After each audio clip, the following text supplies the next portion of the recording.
தொடர்ந்து இந்த நாளின் பிரதானமான நிகழ்விற்குள் நுழைகின்றோம். இன்றைய நாளின் கௌரவ விருந்தினராக எம்மோடு கலந்து கொண்டிருக்கும் பேராசிரியர் கலாநிதியன் சண்முகலிங்கம் அவர்களை எமது அகவொளி ராஜா நூலை வெளியீடு செய்யுமாறு அன்புடன் அழைக்கின்றேன்.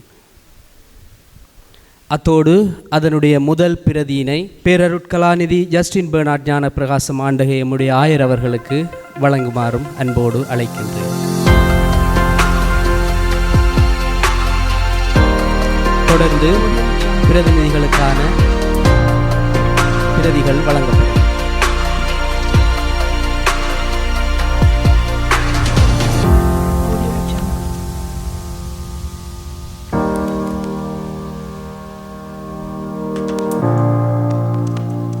தொடர்ந்து இந்த நூலின் நயப்புரையை பேராசிரியர் கலாநிதியன் சண்முகலிங்கன் அவர்கள் நிகழ்த்துவார். எங்கள் அனைவரினதும் அன்புக்கினிய ஆளுமையாக விளங்கிய எங்களுடைய ராசநாயகம் அடிகளார் அவர்களுக்கு என்னுடைய முதல் வணக்கம். இந்த பெருமதியான நிகழ்வுக்கு பிரதம விருந்தினராக கலந்து கொண்டிருக்கின்ற எங்களுடைய அன்புக்குரிய ஆயர் மற்றும் இந்த அகவொளி நிறுவனத்தினுடைய தலைவராகவும் இந்த நிகழ்வுக்கும் தலைமை தாங்குகின்ற எங்களுடைய தந்தை, எங்களுடைய ராசநாயகம் அடிகளார் அவர்களுடைய அந்த பங்கிலே இன்றைக்கு பணியாற்றி கொண்டிருக்கின்ற ஜெயக்குமார் அடிகளார், அன்பான தம்பி சிவதாஸ், இங்கே இந்த மண்டபத்திலே நிறைந்திருக்கின்ற இங்கே முன்னாலே ஜெயசீலன் ஃபாதர் பார்க்குறார், என்னோட குரு முதல்வர், ஒவ்வொருவராக பெயர் சொல்ல எனக்கு ஆசை. நேரம் கருதி உங்கள் அனைவருக்கும் இங்கே கலந்து கொண்டிருக்கின்ற குறிப்பாக ராசநாயகம் அவர்களுடைய உறவினர்கள் எல்லோருக்கும் என்னுடைய அன்பான வணக்கம். இந்த இடத்திலே நிற்கின்ற பொழுது எங்களுடைய ராசநாயகம் அடிகளாரோடு இந்த இடத்திலே உலாவித் திரிந்த, அவர் நடத்திய வகுப்புகளிலே ஒரு வளவாளனாக கலந்து கொண்ட, அவருடைய கருத்தரங்குகளிலே உரையாற்றிய அந்த நாட்கள் நெஞ்சுக்குள்ளே வந்து போகின்றன, கனமாக இருக்கிறது. இன்றைக்கு இந்த மலரை நான் வெளியிட்டு வைக்க வேண்டும் என்ற அந்த அழைப்பு வந்த பொழுது, இங்கே பாலா வந்திருக்குதா, ஜோசப் பாலா தான் முதல்ல இந்த கட்டுரை எழுத வேணும் என்று சொன்னான். இப்போ நான் ஒரு கட்டுரை எழுதி முடிய பிறகு சொன்னான், நீங்கள் தான் இதை வந்து வெளியிட்டு வைக்க வேண்டும் என்று சொன்னான். இப்பொழுது நயப்புரை செய்ய வேண்டும் என்ற அந்த அழைப்பும் தரப்பட்டது. எந்த உரையாக இருந்தாலும் அவருக்காக எப்படியும் வருவது என்பது தவிர்க்க முடியாதது. உண்மையிலே இந்த நூல் அவருடைய நினைவை காலங்காலமாக பேணுகிற ஒரு நூலாக வந்திருப்பதை நான் முதல்லே சொல்ல வேண்டும். அகவொளி ராஜா, இந்த வண்ண முகப்போடையுள்ள இந்த புத்தகம் நேற்று எனக்கு தரப்பட்டது. அதுக்கு முன்னாலே ஒரு பிளாக் அண்ட் ஒயிட்டில் அடித்த ஒரு ப்ரூஃப் தந்தாங்க. இந்த புத்தகத்தை நான் மேசையில் வச்ச பொழுது என்னுடைய மகள் இதை பார்த்துட்டு தூரத்தில் இருந்து பார்த்தவள் சொன்னால், நல்ல வடிவான ஃபாதரப்பாண்டு. பிறகு அடுத்த கட்டம் சொன்னால், அப்போ அவற்றை அந்த கண்ணுக்குள்ளே ஒரு வகையான ஒரு ஒளி தெரியுது, அதால் தான் அவர் அகவொளியோன்னு கேட்டார். அப்போ நான் நினைக்கிறேன் இந்த புத்தகத்தினுடைய அந்த அவளுடைய விமர்சனம், அந்த நயப்பை என்னுடைய மகளுக்குள்ளாலேயே நான் கேட்டேன். இந்த படத்தை நான் இந்த திருவிளக்கு ஏற்றுகிற நேரம் வரைக்கும் அவருடைய அந்த படத்தையும் அந்த முகத்தில் இருக்கிற அந்த ஒளியையும் தான் நான் பார்த்து கொண்டிருந்தேன். உண்மையில் இந்த அக ஒளி என்பது ஒவ்வொரு மனுஷனுக்குள்ளேயும் ஏற்படுகிற ஒரு சுயமான ஒரு வெளிச்சம். அந்த வெளிச்சத்தை வெளிச்சமில்லாமல் இருளுக்குள் இருக்கிற மக்களுக்கு கொடுக்கிற ஒரு பணியை செய்ததினாலே தான் அகவொளி ராஜநாயகம் அவர்கள் நினைவு கூறப்படுகிறார். இப்போ நாங்கள் எல்லாம் இந்த அன்பு என்ற ஒரு சொல்லை சொல்லுவோம். அன்பே சிவம் என்று சைவம் சொல்லும். லவ் இஸ் கோட் என்று எங்களுடைய மேலத்தேய மதங்கள் சொல்லும். இந்த அன்புக்கும் அடுத்த ஒரு கட்டம் இருக்கிறது. அதனை நாங்கள் கைண்ட்னஸ் அல்லது கருணை என்று சொல்லுகிறோம். இந்த கருணை என்பது ஆங்கிலத்திலே நாங்கள் இன்னொரு பதம் வைத்திருக்கிறோம், எம்பதி என்று. அதாவது பிறருடைய வலியை தன்னுடைய வலியாக உணர்கிற தன்மை தான் அந்த எம்பதி என்பது. அப்போ அந்த எம்பதி கொண்ட உள்ளங்கள் தான் மற்றவர்களுக்காக வாழுகிறவர்களாக மாறுகிறார்கள். அப்போ உண்மையிலே இந்த கருணை உள்ளம் கொண்டவர்கள் கண்களாலே குணமாக்கக்கூடியவர்கள். கருணை உள்ளம் கொண்டவர்கள் தங்களுடைய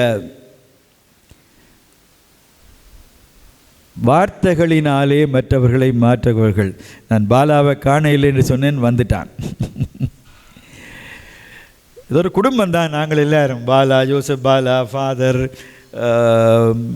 வின்சென்ட் பேட்ரிக், அதை விட எங்களோட ஃப்ரான்சிஸ் யோசப், இந்த சென்ட் பேட்ரிக்ஸ் அந்த அவருடைய பக்கத்தறையில் நாம் படுத்த அந்த காலத்தில் இந்த பயிலரங்குகளை நடத்திய நாட்கள் அப்படியே இன்னமும் பசுமையாக பலரை நாங்கள் இழந்து விட்டோம். அப்போ உண்மையில் இந்த கருணை உள்ளம் என்பது எல்லார்கிட்டையும் இருக்குது, நாங்கள் அதை வளர்த்து கொள்வதில்லை. இப்போ உண்மையில் இந்த highest form of knowledge is empathy என்று சொல்லுவார்கள். நாங்கள் இப்போ அறிவை பற்றி பேசினோம். எங்களுடைய சிவதாஸ் பேசுகிற பொழுது இப்பொழுது இந்த உளவியல் அறிவுக்குள்ளே வருகிற பிரச்சனைகளை பற்றி எல்லாம் சொன்னான். உண்மையில் இந்த பிரச்சனைகள் எல்லாத்துக்குமான அடிப்படை என்பது என்ன என்றால் இந்த எம்பதி இல்லாத அறிவு. இந்த அறிவு என்பது இந்த பிறருடைய வலியை தன்னுடைய வலியாக உணர்கின்ற அறிவாக வருகிற பொழுது அந்த அறிவு சமூக பயனான அறிவாக இருக்கும். அப்போ இந்த ஒரு முன்னேட்டோடு உண்மையிலே இந்த எம்பதி என்பதற்கும் இந்த அக ஒளி என்பதற்கும் ராஜாவாக, எங்களுடைய பண்பாட்டிலே உங்களுக்கு தெரியும், இந்த நவீன கல்விகள் மிக மட்டுப்பாடாக இருந்தது. எனக்கும் ராஜாவுக்கும் அல்லது எனக்கும் ஃபாதர் ராசநாயகத்துக்கும் இடையிலான உறவு என்பதே உங்களுக்கு தெரியும். அந்த காலத்தில் இதை பற்றி பேசுகிறவர்கள் மிக குறைவு. ஃபாதர் டேமியன், எங்களுக்கு உளவியல் என்றால் ஃபாதர் டேமியன் முன்னுக்கு வந்து நிற்பார். ஃபாதர் டேமியன் இஸ் சமன் உளவியல் அல்லது உளவள துணை. ஃபாதர் ராசநாயகம் சமன் உளவியல். அப்போ என்னக்கூடிய தனிப்பட்ட அனுபவத்திலே உண்மையிலே சமூகவியலை தமிழிலே கற்பிக்கின்ற ஒரு பெரிய பேர் எனக்கு தரப்பட்டது. அது ஆண்டவனால் தரப்பட்டதோ அல்லது இந்த காலத்தினால் தரப்பட்டது. இந்த உலகத்திலேயே முதல் சமூகவியலை எங்களுடைய பல்கலைக்கழகத்திலே ஒரு சிறப்பு கலையாக ஆரம்பித்த பொழுது என்னுடைய கலைத்திட்ட வகுப்பிலே அதை வகுக்கின்ற பொழுது உளவியலும் சமூக உளவியலும் முக்கியமாக இடம்பெற்றது. இந்த இரண்டு நெறிகளையும் நடத்துவதிலே இந்த ரெண்டு ஆளுமைகளும் எனக்கு வழித்துணையாக கைத்துணையாக இருந்தார்கள். அதே போல் அவர்கள் நடத்துகிற இந்த உளவியல் அகவொளி குடும்ப இது எல்லாவற்றுக்கும் நானும் ஒரு வளவாளனாக நான் சென்று வந்தேன். ஆக இந்த அருந்தலான இந்த கல்வியை எங்களுடைய புலத்திலே வேறுவிடச் செய்த அந்த வரலாறு நான் நினைக்கிறேன் அதிலேயும் அவர் ராஜாவாக இருக்கிறார் என்பது முக்கியமானது. இப்பொழுது நான் இந்த நூலுக்குள்ளே போகிறேன். நான் இந்த நூலை நயக்க வேண்டும் என்பது. இப்போ இந்த நூலை படித்து முடிக்கிற பொழுது நான் ஒரு 2 தரம் முதல்ல இந்த ப்ரூஃபாக அந்த புத்தகத்தை ஒருக்கா பார்த்து முடித்தேன். பிறகு இந்த கலரோடு எல்லாம் வடிவாக வந்த புத்தகத்தை 2வது தரம் வாசித்து முடித்த பொழுது இந்த நூலினுடைய ஒழுங்கமைப்பு என்பது உண்மையிலே பாராட்டத்தக்கது. ஏதோ ஒரு ஒழுங்கு இருக்க வேண்டும், அந்த ஒழுங்கானது அழகாக இருக்கும் என்று சொல்லுவார்கள். அப்போ அந்த வகையிலே இதிலே ஒரு 7 இதழ்களாக அவர்கள் பிரித்திருக்கிறார்கள். அது இதிலே உள்ள இந்த ஆசிரியர்கள் அவர்களுடைய பெயர்களை நீங்கள் பார்ப்பீர்கள்.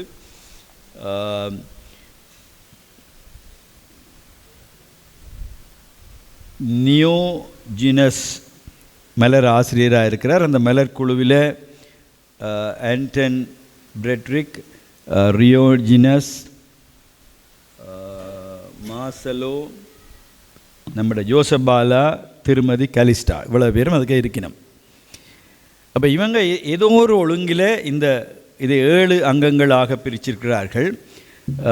முதலிலே இந்த எங்களுடைய குரு ஆயர் தொடக்கம் குரு முதல்வர் ஆன இந்த பெரியவர்களுடைய இரங்கல் செய்திகள், இன்னொரு வகையிலே பார்த்தால் ஆசி செய்திகளாக அவைகள் அமைந்திருக்கின்றன. அதை விட ஆன்றோரின் அஞ்சலிகள் என்று அந்த வகுப்புக்குள்ளே நானும் வரேன். நான் உட்பட கொஞ்சம் பேர் ஆன்றோர்களாக அஞ்சலி செய்கிறவர்கள் வருகிறார்கள். அடுத்தது மிக முக்கியமானது உறவுகளின் உணர்வுகள். உங்களுக்கு தெரியும், இந்த துறவு என்பது இந்த உறவுகளை கடந்து உறவுகளை எல்லாம் விட்டுட்டு வாரது. ஆனால் இந்த உறவு என்பது முடிந்து போவது அல்ல, அது ஒரு தொடர் பயணம்தான். இந்த உறவுகள் பிரிந்தாலும் அவர்களை நினைந்து இதற்குள்ளே அவர்களுக்கு ஒரு முக்கியமான இடம் கொடுத்திருப்பது, அது மூன்றாவது. அடுத்தது அவரோடு பணியாளர்களாக இந்த அகவொளி நிறுவனத்திலேயும் ஏனைய இடங்களிலேயும் பணியாற்றியவர்கள். மற்றது மிக முக்கியமாக ஒரு சாப்டர் வந்திருக்கு, உயிலங்குளம் மக்களினுடைய மனப்பதிவு. அவர் உண்மையிலே இங்கே ஃபாதர் சொன்ன இந்த மின்சாரம் இல்லாத ஃபோன் இல்லாத அந்த அங்காலே உயிலங்குளம் உங்களுக்கு தெரியும், இந்த மன்னார் பக்கத்தில் இருக்கிற அந்த பங்கிலே அவர் கடமையாற்றிய பொழுது அந்த மக்கள் அங்கே உள்ள அந்த பங்கிலே உள்ளவர்கள் அவரை பற்றிய எழுத்துக்கள். மற்றது இதைவிட அவர் சார்ந்த உளவியல் சார்ந்த கட்டுரைகள், மற்றது பாதுகாவலன் பத்திரிகை கட்டுரைகள் என்று. அப்போ இது எல்லாத்தையும் இந்த இவ்வளவு வகைக்குள்ளாலேயும் நாங்கள் ஒட்டுமொத்தமாக பார்த்தால் எல்லாருடைய எழுத்துக்குள்ளாலும் மேலே நிற்கிறது, நான் இன்றைக்கு இந்த உரையை ஆரம்பிக்கிற பொழுது சொன்ன அந்த அன்பு தான். எங்களுடைய ஆயர் சொல்வார், மிகவும் அன்பானவர், எல்லோராலும் அன்பு செய்யப்பட்டவர், மற்றவர்களை நன்கு புரிந்து கொண்டு இரக்க குணத்தோடு வாழ்ந்தவர். இது ஆயருடைய முதலாவது செய்தி. அதை தொடர்ந்து வருகின்ற அடுத்த செய்தி, அவர் ஓய்வு நிலை ஆயர் தியோப்பிள்ளை அடிகளார். அவர் சொல்லுவார், அவர் ஒரு அமைதி பூங்கா. அவர் சொல்லுக்குள்ளே அவ்வளவும் வந்துடுது. அவர் ஒரு அமைதி பூங்கா, அக ஒளி ஏற்றுவதில் ஒரு பெரும் சுடர், கோபம் கொள்ளாத பொறுமையாளர், நினைத்ததை சாதிக்க துடிப்பவர், அகவொளி நிலையம் அதற்கு ஒரு எடுத்துக்காட்டு என்று ஆயர் அந்த முன்னே ஆயர் சொல்லுவார். குருமுதல்வர் இங்கே சொல்லுவார். அவர் சொல்லுவார், அவர் திரும்ப அதே விஷயத்தை சொல்லுவார், எளியவர், எல்லோருடைய அன்புக்கும் பாத்திரமானவர், பொறுமையுள்ள அர்ப்பணிப்பான குரு. இந்த அர்ப்பணிப்பான குரு என்ற வார்த்தையும் மிக அர்த்தம் உள்ளது. அர்ப்பணிப்பு இல்லாமலும் குருவாக இருக்கலாமோ எனக்கு தெரியாது. ஆனால் இந்த அர்ப்பணிப்புள்ள குரு என்பது தான் அவரை இங்கே நினைவு கூற வைக்கிறது. ஃபாதர் ஜெயக்குமார் அவருக்கே உரிய பாணியில் அந்த தலைப்பே எப்படி வரும் என்றால், மக்கள் நாயகன், இட்ஸ் அ பீப்புள் ராஜா, மக்களினுடைய ராஜா என்ற கருத்திலே அவருடைய அதிலே தான் அவர் சொல்லுவார். இப்போ இந்த அவருடைய இளைய நிகழ்த்தின அவ்வளவும் அதுக்குள்ளே வரும். மின்சாரம், தொலைபேசி இல்லாத இந்த அன்றாட பிரச்சனைகளுக்குள்ளே அவர் வாழ்ந்தது. As seminarian we looked up him as a model priest. Father Andrew Thuraisingam அவருடைய பதிவு, அவரோட படித்தது அவருடைய அந்த காலத்தை வச்சு எழுதுவார். அப்போ உண்மையில் அதே போல் ஃபாதர் டேமியன் சொல்லுவார், அன்பு யாரையும் புண்படுத்தாது பழகுகின்ற தன்மை. இதுதான் நான் ஆரம்பத்தில் சொன்ன அந்த எம்பதியின் அடியாக அவரிடத்திலே வந்தது.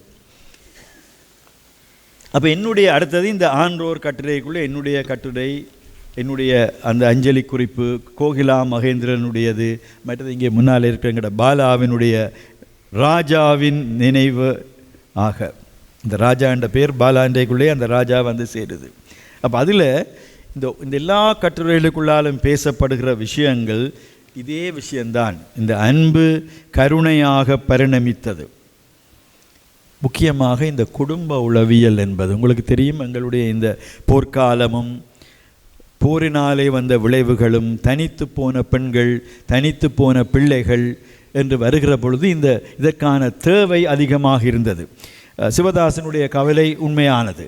ஆனாலும் அந்த காலகட்டத்திலே இந்த கவலையை போக்குவதற்கு எங்களுக்கு வேறு மார்க்கங்கள் இருக்கவில்லை. இப்பொழுதும் கூட நான் நினைக்கிறேன் சிவதாசனுடைய விண்ணப்பம் என்பது மேலதிகமானது.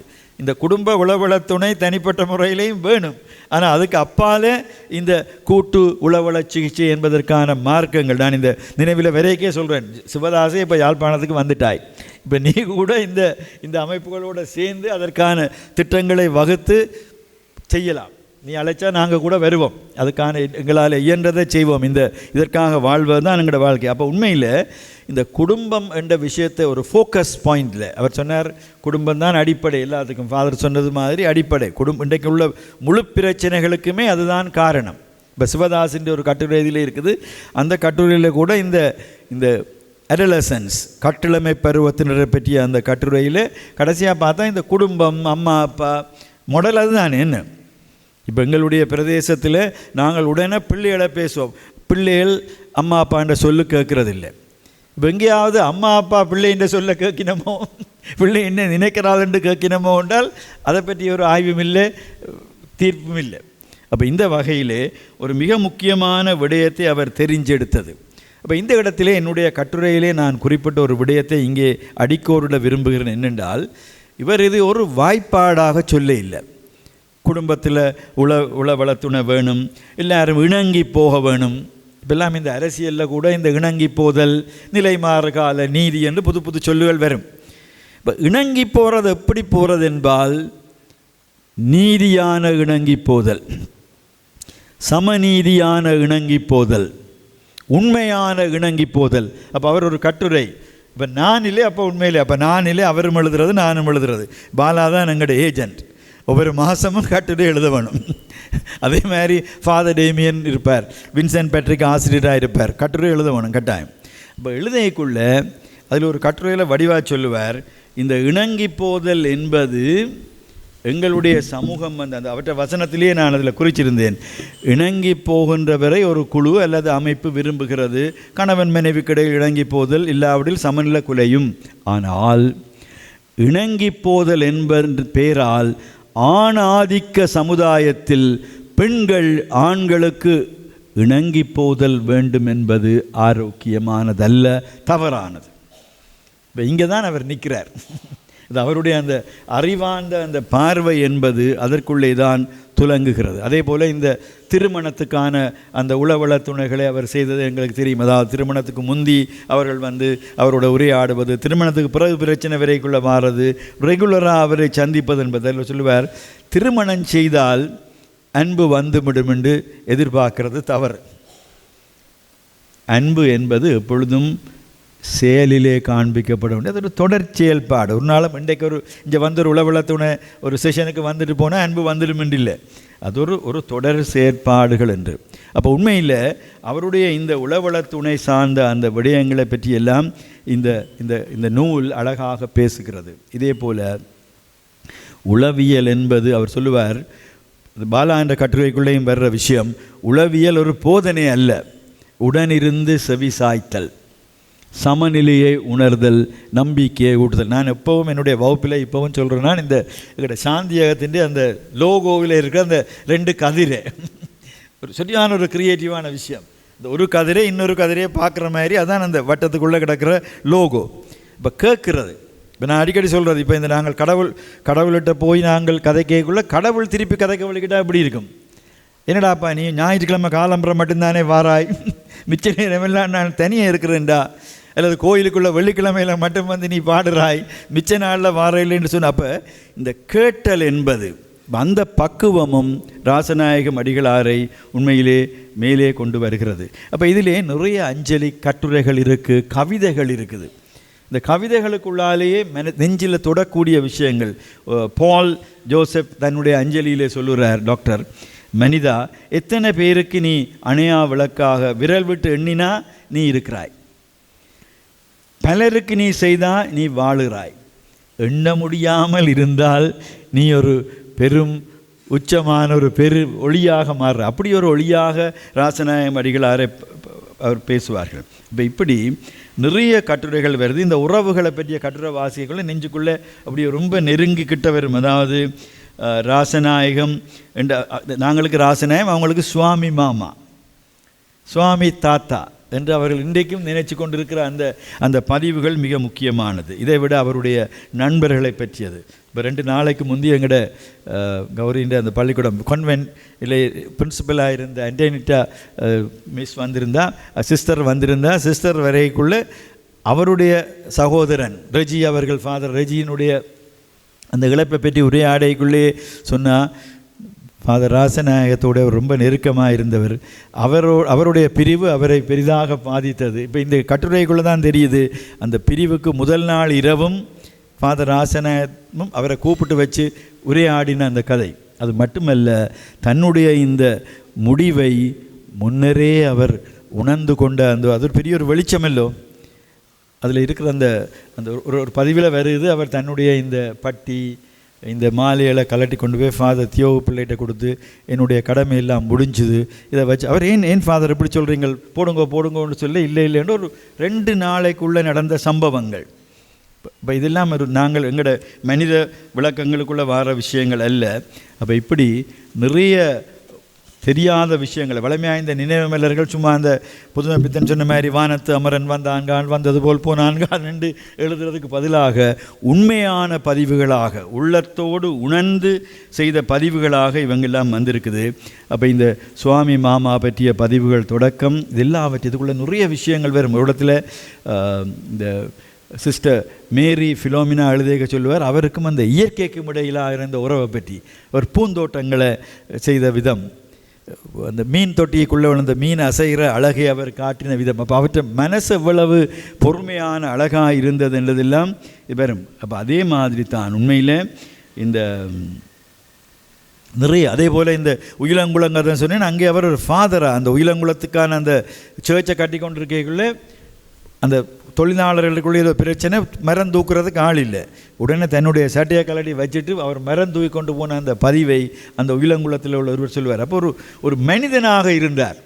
அந்த மனிதனாக இருந்ததுக்கு அப்பாலே அவர் இன்றைக்கு ஒரு தேவனாக மாறிய அந்த பெருமிதத்தை நாங்கள் பேசி கொண்டிருக்கிறோம். அப்போ இந்த நூல் வெகு அழகாக வந்திருக்கிறது. நீங்கள் பார்ப்பீர்கள், உங்களோட கரங்களுக்கு வரும் அழகான படங்கள், அவருடைய இளமைக்கால படங்கள், அவர் இந்த திருநிலைப்படுத்தப்பட்ட காலத்து படங்கள், அவருடைய இறுதி ஊர்வலம் வரைக்கும் இந்த படங்கள் கவிதைகள், நான் எல்லாத்தையும் எடுத்து பேச இயலாது. உண்மையிலே இது உண்மையாக சொன்னால் அவருடைய அந்த மன அழகை போல இந்த நினைவு மலரினுடைய அழகும் வந்திருக்குது. அவருடைய வாழ்வினுடைய அத்தனை அசைவுகளும் கணங்களும் இந்த நூலுக்குள்ளே கொண்டு வரப்பட்டிருக்கிறது. இப்போ இப்பொழுது இந்த இடத்திலே நின்று பேசுகிற பொழுது எனக்கு தெரியும், இந்த அயர்லாந்து பல்கலைக்கழகத்தோடு இணைஞ்சு இந்த பட்ட படிப்புகளை ஆரம்பித்தது இப்போ நடக்கிறது. அவர் ஒரு கட்டுரையிலே அவருடைய ஒரு நேர்காணலில் கூட அவர் அதை சொல்கிறார். அதுதான் இங்கே ஃபாதரும் சொன்னார், எங்களோட இந்த இயக்குனர், இப்போ உள்ள இயக்குனர் சொன்னார், இது ஒரு கத்தோலிக்க பல்கலைக்கழகமாக வர வேண்டும் என்று. உங்களுக்கு தெரியும், இப்பொழுதெல்லாம் இந்த ஒரு வகையான சுதந்திர சிந்தனைகள், கல்வி நிலையங்களை வளர்ப்பது என்ற நிலைமைகள் வருகிற பொழுது அப்படி ஒரு விகசிப்பு வருவதும் இப்போ சும்மா எனக்குள்ளே நினைச்சேன், அந்த பல்கலைக்கழகத்துக்கு நாங்கள் ராசநாயகம் உளவியல் பல்கலைக்கழகம் என்று பேர் வைக்கலாமோ என்று கூட நான் அந்தளவுக்கு என்னுடைய தீவிரம் போச்சுது. செய்ய முடியாதுன்னு ஒன்றும் இல்லை. இந்த காலத்தில் நாங்கள் டிட்டர்மின் பண்ணினால், ஃபாதர் ராசநாயகத்தை போல அந்த உள்ள உறுதியை எடுத்தால் அது நடக்கும் என்பதை சொல்லிக்கொண்டு, உண்மையிலே நான் வளமையாக நான் உரை நிகழ்த்தி முடிய ஒரு பாட்டு ஒன்று பாடுவேன். என்னுடைய நான் எழுதி சிலது பாடுறது. இப்போ இன்றைக்கு நான் என்னத்தடா பாடலாம் என்று ஒரு 2 வரி எழுதி கொண்டு போய்க்குள்ள, ஃபாதர் ராசநாயகம் வாழுகிற காலத்திலேயே நான் இயேசுநாதருக்கு ஒரு தாலாட்டு பாடியிருக்கிறேன். அந்த தாலாட்டை நான் சில இந்த பயிலிறங்குகளில் பாடுகிற பொழுது அவர் என்னை திருப்பி காண்றேன்னு சொல்வார், சார் ஒரு அதை பாடுங்க சார்ண்டு. அப்போ எனக்கு பார்க்க அவரை நினச்சி கொண்டு எழுதினது போல இருக்குது எனக்கு அந்த பாட்டை. இன்றைக்கு திருப்பி யோசிச்சு கேட்கல, என்னுடைய அந்த இயேசுநாதருடைய தாலாட்டு எங்களுடைய ராஜாவுக்கான தாலாட்டாகவும் அமையும் என்பதை சொல்லி அந்த பாட்டோடு என்னுடைய இந்த நயப்புரையை நான் நிறைவு செய்வேன். தேவஜேசுபாலா எங்கள் திவ்ய கருணை லோலாம், தேவஜேசுபாலா எங்கள் திவ்ய கருணை லோலாம். பாவி மனிதன் பார்வை அதில் பாயும் ஒளினியானாய், பாவி மனிதன் பார்வை அதில் பாயும் ஒளினியானாய், ஆவி புனிதமாக்கும் எங்கள் நாதரே கண்வளராய், பாவி புனிதமாக்கும் எங்கள் ஆத்மனே கண்வளராய், தேவஜேசுபாலா. ஏழை உலகம் அழுதால் அங்கு ஓடி வந்து அருள்வாய், நாளை உலகையாளும் எங்கள் நாதனே கண்வளராய் தேவ ஜேசுபாலா எங்கள் திவ்ய கருணை லோலா. நன்றி, வணக்கம், வாழ்த்துக்கள். மிகவும் ஆழமான முறையில் நூலின் நயப்புரையை வழங்கிய எமது கௌரவ விருந்தினர் பேராசிரியர் கலாநிதியன் சண்முகலிங்கன் அவர்களுக்கு எமது அன்பான நன்றிகள். தொடர்ந்து இந்த நிகழ்வின் பிரதம விருந்தினராக கலந்து இந்த நிகழ்வை சிறப்பித்து கொண்டிருக்கும் எமது ஆயர் பேரருட்கலாநிதி ஜஸ்டின் பெர்னாட் ஞானப்பிரகாசம் ஆண்டகை அவர்களை உரை நிகழ்த்துமாறு அன்போடு அழைக்கின்றேன். நிகழ்விற்கு தலைமை தாங்குகின்ற அருட்தந்தை டேவிட் அடிகளார் அவர்களே, இங்கே சிறப்பு விருந்தினர்களாக வந்திருக்கும் முன்னாள் துணைவேந்தர் பேராசிரியர் சண்முகலிங்கம் அவர்களே, வைத்திய கலாநிதி சண்முதாஸ் அவர்களே, லவாலை மறைக்கோட்ட முதல்வர் அருட்தந்தை ஜெயக்குமார் அடிகளார் அவர்களே, குருமுதல்வர் அவர்களே, இனி அருட்தந்தையர்களே, அருட்சௌரிகளே, அன்பார்ந்த மக்களே, உங்கள் அனைவருக்கும் இந்நேர வணக்கத்தை கூறி நிற்கின்றேன். எல்லோரும் மறைந்த அருட்தந்தை ராஜநாயம் அடிகளாரை பற்றி சொல்லிவிட்டார்கள். நான் அவருடைய மனித பண்புகளை பற்றி சொல்ல முன் வருகின்றேன். எனது இடையிலே அந்த எழுத்திலேயே போட்டிருக்கிறேன்.